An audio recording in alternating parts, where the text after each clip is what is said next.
Reefers, welcome back to Dan's Reef, and today you join me for the update for the June 2025 on my Waterbox Frag 145.5. So it's been a little while since I've been an update, so I thought I'd just do a quick overview of what's been going on. So tank's still doing great. Recently I attended Love to Reef, which I'm sure some of you are probably aware, and I got a free ICP test through ATI at Love to Reef. So as you probably, some of you know, I've been running reef tanks for over a year now, and I've not actually ever done an ICP test. So I sent that off with ATI. That went on a Monday. I had an email on the Friday to say it'd been received in Germany, and then I had the test results on the following Monday. So it was a week turnaround to get the results. Not too bad. Bear in mind, in the UK you have to send it to an address into the UK, and then they send it on to Germany, presuming in bulk with other test kits. So that came back. Today is actually Tuesday, and it came back yesterday. So the ICP revealed that my calcium was running a lot higher than what I'd actually tested for. So on my test kits I was actually running about 490 to 500 on the calcium. So I knew it was relatively high when I did the ICP, but when it came back, it actually came back at 530 for calcium, which was a bit high. Not exactly, not really where I wanted it. I did feel it was a tad bit high. So I'd already done a 50% water change normally after the ICP had done, but then what I did is I did another 100 litres on top of that yesterday. And I did a retest this morning on the calcium, and it came back in at 490. So I'm still high, but at least it's come down a little bit. So it's actually within a more readable range on my test kit. So the test kit I use for calcium was actually a Red Sea, and I did do a comparison test with the Salifert calcium test kit I've got, and it did come in almost identical. There was like 1 or 2 points off between the two, but they were very similar. So that came back. The only other thing that came back on the ICP was there was a couple of trace elements that were low. So I think iodine was a little bit low, manganese was a little tad bit low. Nothing else major showing. I had high zinc, so my zinc was a little bit high. I don't think that was not to be expected to some degree, but I know some people do tend to have a little bit of zinc in their system, so that might be something I'll have to look into. We'll have to have a look at that. So the only thing that came back high was a little bit high was still my phosphate. So I think that came back at 0.5, or it might have been 0.4 something. So still a tad bit high. I have been dosing lanthanum to keep my phosphate down, and I did get it down to 0.2 on my Hannah, but it obviously I had tailed off the dosing because I didn't want to go heavy on dosing every day, but obviously it has, between the ICP and my testing, it obviously has crept up a little bit, so I'll have to keep on top of the lanthanum a little bit more. Generally, tank wise itself, it's still running really well. I've still got lots and lots of fermented snails, and I'm starting to get little bits of bubble algae creep back in on the scape.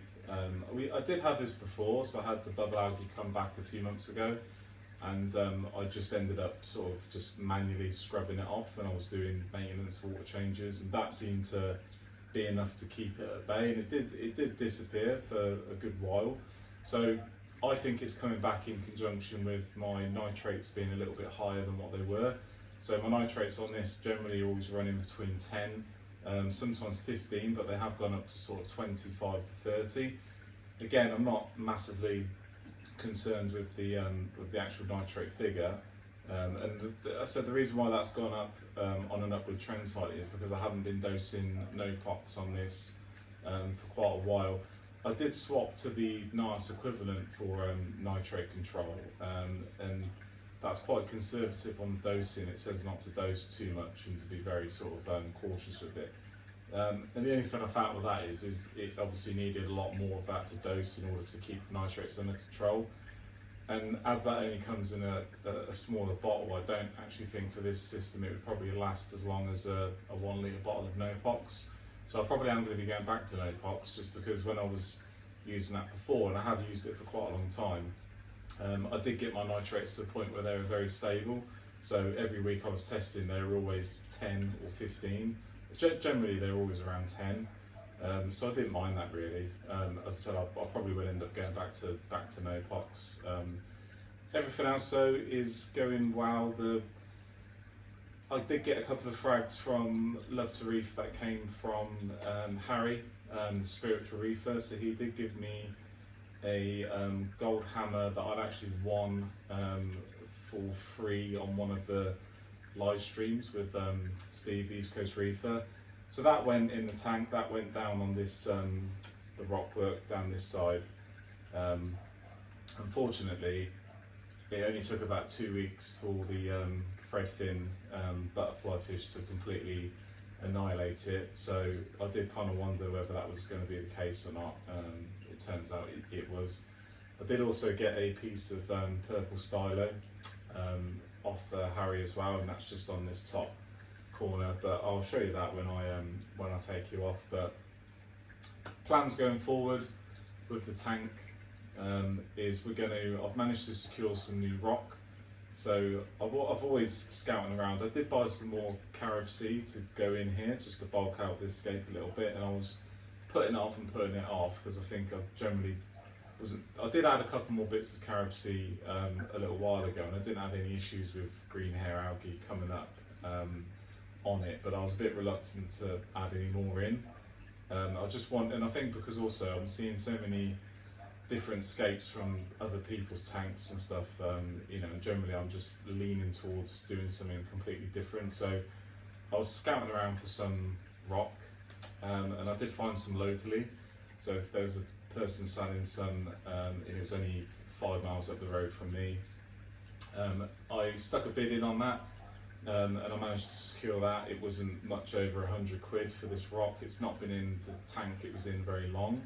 It has come out of a 6 foot tank, so I'm not sure if it's all going to fit in here, but we'll have to wait till we get it and have a little play around with the scape and see what we can do with it. But so that's going to happen. What's going to happen with this rock is I'm not going to completely take it out of this system altogether. I think I'm going to try and, because a lot of it is bonded, the main structure of the main bit of it is actually bonded together. I'm going to try and break some of that apart, or at least half of it apart in the middle.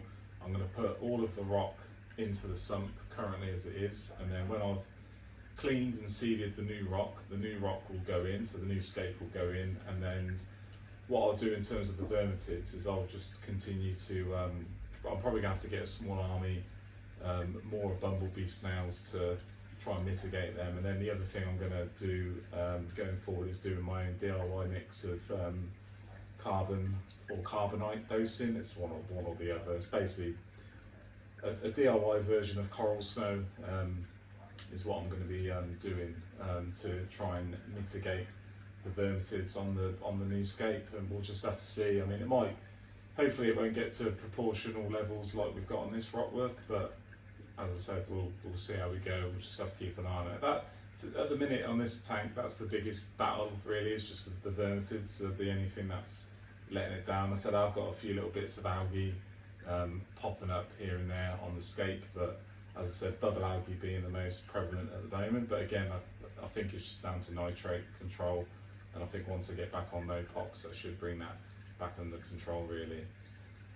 And then in other news, on the 5th of July 2025, we've got a Reefers Network meet up at Finest Aquatics, which I think is near Liverpool in the UK.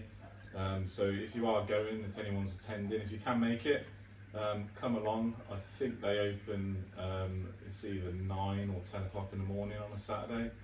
I think it's 10 o'clock. So if any of you are coming along, great. I look forward to seeing you there. I think there's a few familiars going from the Reefers Network, so if you're aware of that, it would be nice to see you there. I think they're doing a raffle and a couple of bits and pieces. There'll be some food on. I'm hoping they'll have some nice stock in. I think we've been told they're going to be getting some bits in for that day, so that should be cool. If I see you there, that'd be great, and it should be a good day. But yeah, so this will probably be the last time you'll see this tank with this scape potentially, because I'm probably going to clean and seed the rock for probably 2-3 weeks, maybe even a month, and then what I'll do, I'll probably do the scape, and then I'll probably do the next update video not long after that. But what I'll do, I'll take you off the tripod, and I'll give you an overview of what's going on in the tank, and I might give you a quick look at the sump, and then we'll go from there. Thank you. Okay guys, let's take you in and have a look. I did forget to say just a second ago is that we are currently white spot free. So we've been white spot free now for a good few weeks, which is nice. And all the fish are doing really, really well, including the yellow long-nosed butterfly. He's doing really good. So we started this end first. My organ pipe coral is still sulking quite a lot. I'm not sure if I'm gonna see that ever again.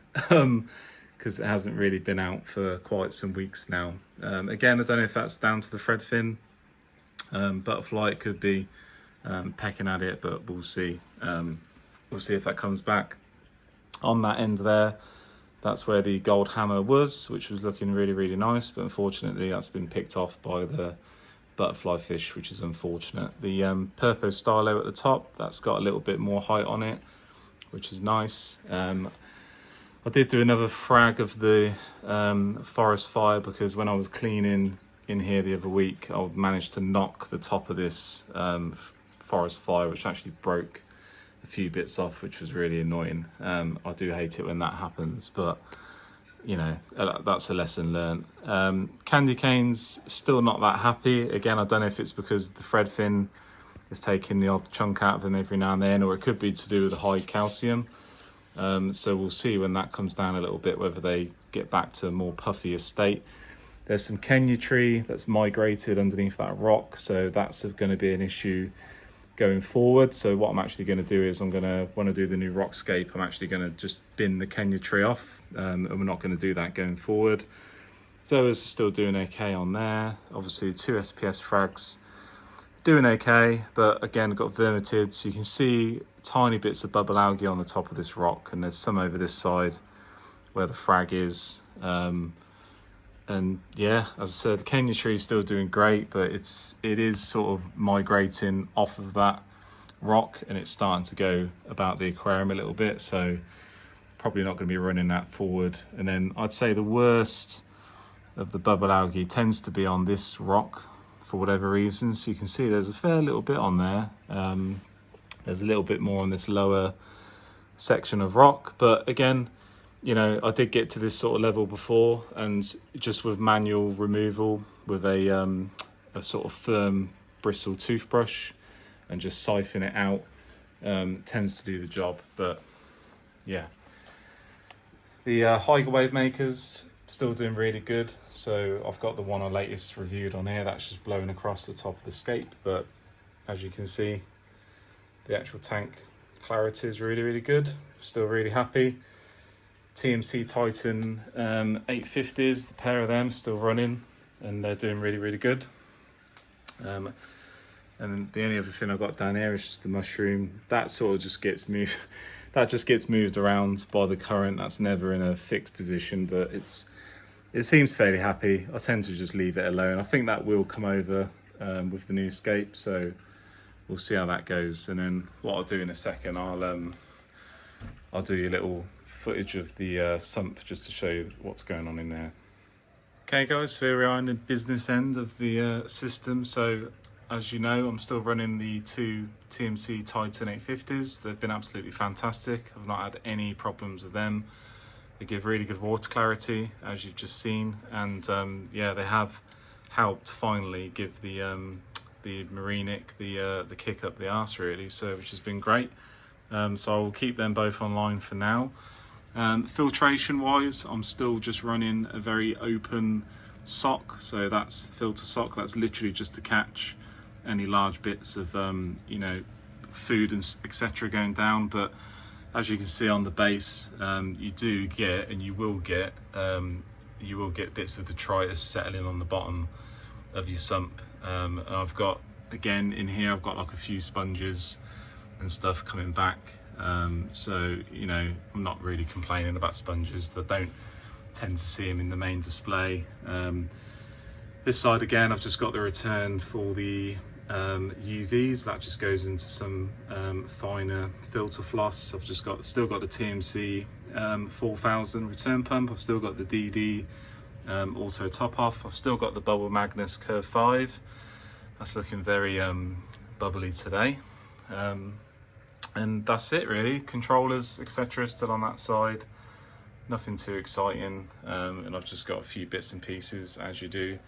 Trace elements for the NIOS dosing, and then this side is still unchanged, so I've still got my ETO, and I've just got my main 2 Ion B NIOS doses and just a few miscellaneous stuff at the bottom there, but that's about it really for the Sump. But if you do have any questions on it, just give me a shout and I'll answer them the best I can.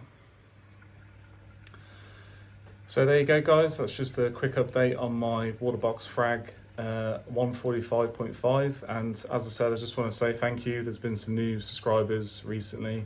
Thank you very much. If you do have any questions on the system, just let me know. If you are going to Finest on the 5th of July, that'd be great to see you there, and I look forward to seeing everyone else. If I don't see you there, I'll see you soon. As I said, next time we come back, we should hopefully have some new rock work in this system, which would be nice, and that will give us plenty to do. I think a lot of the corals are going to probably end up being binned off, to be honest. I'm going to keep a couple of pieces and probably going to be almost starting again coral wise. And the only other thing to note really from me is, I think, as much as it pains me to say it, I might have to look at rehoming the threadfin butterfly, because if he's going to, keep. The problem is with him, if it was SPS, he was picking on, I wouldn't be too bothered. But he seems to have a taste for LPS, and it's the LPS corals that are my preferred choice. So if it's going to mean not having him and having more LPS corals, I think I'm probably going to have to maybe look at rehoming him. But we'll look at that down the line on the next update. Until then, take care, keep reefing, and I'll see you all soon. Thanks a lot.